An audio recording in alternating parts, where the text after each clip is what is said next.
নমস্কার বন্ধুরা, প্রতিদিন চিন্তায় থাকেন চটজলদি বাচ্চাদের টিফিনে কি বানিয়ে দেওয়া যায় যেটা বাচ্চাদের স্বাস্থ্যের পক্ষে ভালো, আবার চটজলদি বানানোও যায়।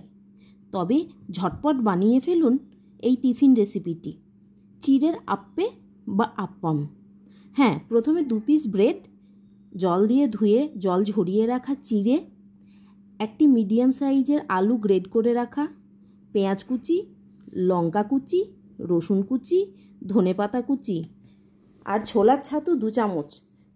এর মধ্যে গোলমরিচ গুঁড়ো, স্বাদমতো লবণ আর সামান্য গরম মশলার গুঁড়ো দিয়ে ভালোভাবে মেখে নিন। প্রয়োজনে একটু জল দেবেন, কারণ চিড়ে আর ছাতু দুজনেই জল সোপ করে নেয়। একটু মোটা ঘনত্বের ব্যাটার তৈরি হবে। আরও 5 মিনিট ঢাকনা দিয়ে রেখে দিন। এদিকে একটি আপ্পে মেকার গ্যাস ওভেনে বসিয়ে তাতে তেল গরম করে নিন।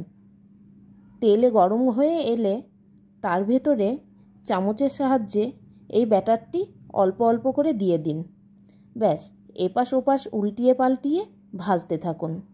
আপ্পেগুলি ভাজা হয়ে গেলে তখন একটি চাটনি বানিয়ে পরিবেশন করুন।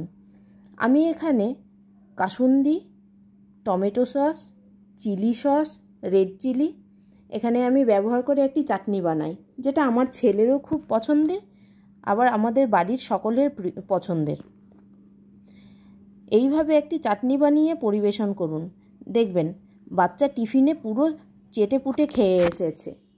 তবে সপ্তাহে একদিন এরকম করে বানিয়ে ফেলুন চিড়ের আপ্পে বা আপ্পান।